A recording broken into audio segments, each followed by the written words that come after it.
Bismillahirrahmanirrahim. Assalamualaikum warahmatullahi wabarakatuh. Halo guys, welcome back to my channel Fatih Zakihak. Dan pada video kali ini saya akan menjelaskan tentang tafsir surat Al-Balad. Oke, yang pertama itu ada makna surat Al-Balad. Makna surat Al-Balad adalah negeri. Kemudian ayat 1, Bismillahirrahmanirrahim.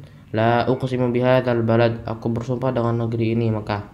Di sini ada 3 pendapat. Pendapat pertama mengatakan la di sini adalah untuk membantah, seakan-akan Allah membantah persangkaan orang-orang musyrik yang mengatakan tidak ada hari kebangkitan. Lalu Allah melanjutkan bersumpah dengan Mekah bahwasanya hari kiamat itu benar adanya, yaitu seakan-akan Allah berkata, tidak benar persangkaan kalian wahai kaum musyrikin bahwa tidak ada hari kiamat. Sungguh aku bersumpah dengan kota ini. Kemudian pendapat kedua mengatakan la di sini bermakna tidak. Seakan-akan Allah tidak bersumpah dengan kota Mekah karena adanya hari kebangkitan. Tidak butuh dengan sumpah. Adanya hari kebangkitan merupakan perkara yang sangat jelas sehingga tidak butuh bersumpah dan kota Mekah.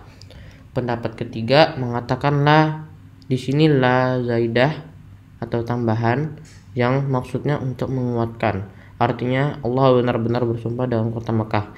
Inilah pendapat yang dikuatkan oleh para salaf dan inilah yang lebih benar. Dalam bahasa Arab, kata la sering digunakan untuk penekanan seperti firman Allah pada iblis.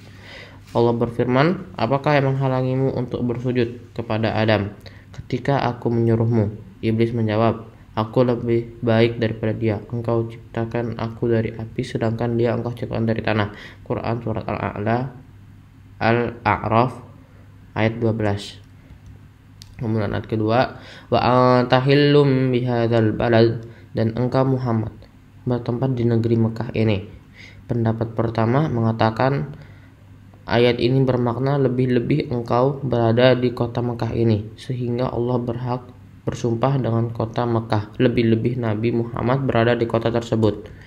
Pendapat kedua mengatakan ayat ini bermakna dan engkau dihalalkan darahnya oleh orang-orang kafir Quraisy di kota Mekah ini, sehingga seakan-akan Allah bersumpah untuk mengingkarinya, sebagaimana sayembara yang pernah dilakukan oleh orang-orang kafir Quraisy bagi yang berhasil menangkap Nabi Muhammad atau Abu Bakar, masing-masing akan diberi 100 ekor unta.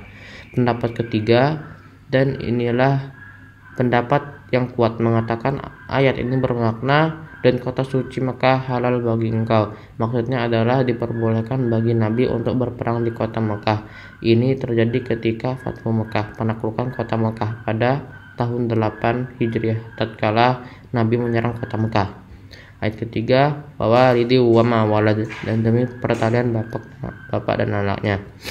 Pendapat pertama, jika ma di situ adalah mausulah, maka makna ayat menjadi dan demi orang tua dan anak yang dia lahirkan. Pendapat kedua, jika ma di situ adalah manafiyah, maka makna ayat menjadi dan demi orang yang melahirkan orang-orang yang tidak bisa melahirkan atau mandul.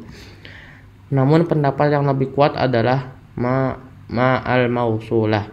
Kemudian siapakah yang dimaksud dengan orang tua dan anak yang dilahirkannya? Sebagian ulama mengatakan Nabi Adam dan keturunannya.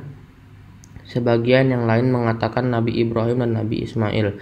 Kemudian beranak pinak sampai lahirlah Nabi Muhammad SAW. Dan pendapat yang dipilih oleh At-Tabari bahwa ayat ini bersifat umum, mencakup semua yang melahirkan dan dilahirkan. Tafsir At-Tabari ini halaman 24 jilid 24 halaman 408. Ayat keempat, laqad khalaqnal insana fi kabad, sungguh kami telah menciptakan manusia berada dalam susah payah. Allah bersumpah dengan 4 perkara pada 3 ayat sebelumnya untuk menegaskan bahwa manusia itu tercipta dalam kesulitan dan kepayahan. Allah ingin membantah persangkaan sebagian orang bahwa dunia ini bisa ditempuh dengan senang-senang tanpa ada kesulitan sama sekali.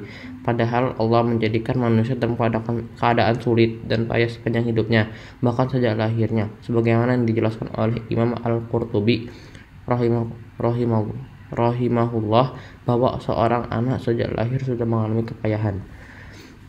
Ayat kelima, ayah sabu allayya qadira alaihi ahad, Apakah dia manusia itu mengira bahwa tidak ada sesuatu pun yang berkuasa atasnya, sehingga dia bebas melakukan kemaksiatan, bebas melakukan apa yang dia inginkan, seakan-akan dia cuma hidup sekali dan tidak akan dihidupkan lagi pada hari kiamat kelak. Apakah setelah tubuhnya menjadi hancur dan tulang belulangnya berubah menjadi tanah, Allah tidak mampu membangkitkannya? Lihat At-Tahrir wa At-Tanwir J30 halaman 351. Ayat ke-6, yaqulu ahlaktu malal lubada. Dia mengatakan, aku telah menghabiskan harta yang banyak.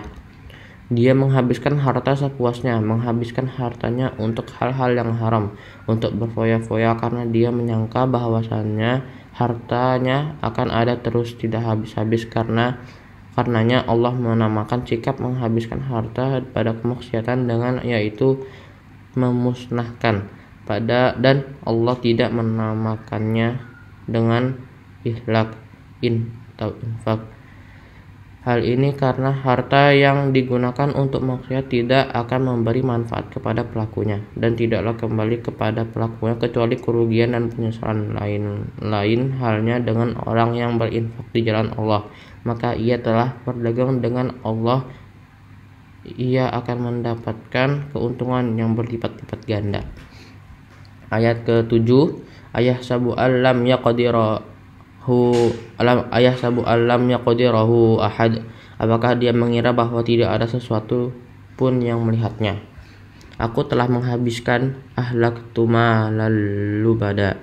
Orang ini tatkala berkata harta yang banyak, ia mengucapkannya dengan kesombongan. Ia menyombongkan harta yang banyak yang telah ia hambur-hamburkan dalam kemaksiatan. Dahulu orang-orang jahiliyah berbangga-banggaan dalam menghambur-hamburkan uang untuk hal-hal yang tidak bermanfaat. Bahkan mereka menganggap sikap seperti ini adalah kemuliaan. Ini mereka lakukan untuk menunjukkan bahwa saking banyak hartanya, maka mereka tidak peduli untuk menghamburkan harta mereka. Ayat ke-8, alam naj'al lahu ainain. Bukankah kami telah menjadikan untuknya sepasang mata? Dan ayat ke-9, walisana wa syafatain, dan lidah dan sepasang bibir. Allah ingin menunjukkan karunia Allah pada manusia. Allah telah memberikan kepadanya kenikmatan lisan, kenikmatan dua bibir, dan kenikmatan dua mata. Ini di antara kenikmatan yang sangat besar kedua mata untuk melihat keagungan dan kebesaran Allah dalam ciptaannya, lisan dan kedua bibir yang bisa digunakan untuk mengungkapkan isi hati. Demikian juga membantu untuk makan dan minum serta menambah indahnya rupa.